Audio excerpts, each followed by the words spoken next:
అయింది, నేను చూడటానికి ఇట్టున్నా అని చెప్పేసి నేను బలహీనంగా ఉండి కూర్చొని దేవాలు కూర్చున్నప్పుడు దైవ సేవకుని దేవుడు నడిపించినట్టుగా వచ్చింది. మా ఇంటికి వచ్చినప్పుడు నేను సంపూర్ణ మొన్న పోయిన వారం రాలేదు, ఆ పోయిన వారం రాలేదు, ఏంటంటే ఇటు సంగతి అయ్యగారు ఇది నా పరిస్థితి అని నరేష్ మావయ్య నేను కలిసి చెప్పినప్పుడు దైవ సేవకుడు నేను బలపరిచే మాటలు చెప్పినప్పుడు నేను చాలా ధైర్యపడ్డాను.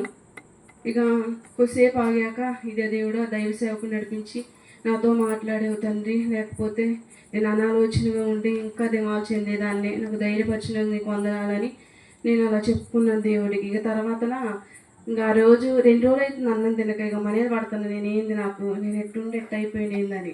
ఇక అయిగా చెప్పిపోయాక సమృద్ధిగా ప్రార్థన చేసుకున్న అన్నం తిన్నా.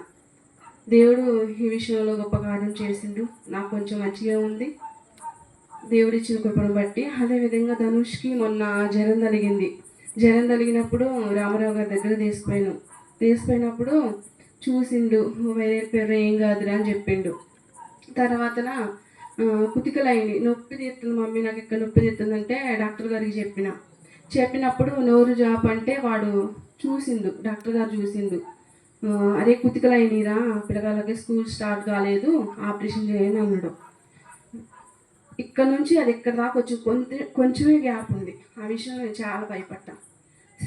శ్రమ తండ్రి నాకు ఏంటయ్యేలా అని మేము అనుకున్నాం. ఇంటికి వచ్చాక ఇక అన్నం తినకుండా ఏం చేసినా సాప్ వేసుకున్నాం. బట్ నేను వాడిని మా మధ్యలో కూర్చోబెట్టుకొని మా కుడి చేయి, మా నాయనమ్మ చెప్తుండేది, కుడి చేయి దీవెనకరందమ్మా, ఎప్పుడైనా అది చేయి మీద పెట్టుకొని ప్రార్థన చేసుకుంటే తగ్గిపోయిద్దనని చెప్పింది మా నాయనమ్మ. అదే గుర్తొచ్చి నేను ఏం చేసినట్టే బొడ్డోని ముందు కూర్చోబెట్టుకొని ముగ్గురు చుట్టూ ఉండి వాడి మీద చేతి నుంచి ప్రార్థన చేసిండు, కన్నీటితో ప్రార్థన చేసిండు. నేను దేవుడే ఎన్నో నా విషయంలో గొప్ప కార్యం చేసావు తండ్రి, నా కొడుకు నేనైతే ఆపరేషన్ చేయటం నాకైతే ఇష్టం లేదు, నువ్వే కార్యం జరిగించు తండ్రి అని మేము ఆ రోజు ఏడ్చుకుంటూ ప్రార్థన చేసినప్పుడు దేవుడు మా జీవితంలో మేలు చేశాడు. రామారావు గారు అన్నాడు కంపల్సరీ చేయించాలిరా అని చెప్తే సరేలే ఆయన అంతే అంటాడు అనుకుంటా తీసుకొని వచ్చింది నరేష్. ఇక తెల్లారితే శుక్రవారం అయ్యగారికి చెప్పిన, అయ్యగారు ఇదే అయ్యగారి పరిస్థితి, ధనుష్కి ఎట్టుందంటే ఏం కాదమ్మా ప్రార్థన చేద్దామని. శుక్రవారం 3-4 ఉన్నారు.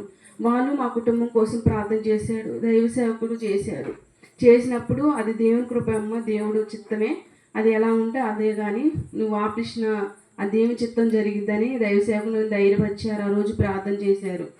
ఇక రామారావు గారి కాడికి అయితే మేము పోలేదు. మావాడు కూడా నాకు నొప్పి తగ్గింది మమ్మీ, నొప్పి తగ్గింది అంటుండు. ఇక దినదినం మేము కుటుంబ ప్రార్థన చేసుకుంటున్నాం. ఏసు రక్త సెలవులు వేసుకొని ప్రార్థన చేస్తున్నాం. దేవుడు నా కొడుకు విషయంలో గొప్ప కార్యం చేశాడు. దేవుడు మా జీవితంలో చేసిన మేలులకి ఏమిచ్చి మెప్పించలేను, కానీ ఈ కొద్ది సాక్ష్యం దేవుడు దీవించును గాక.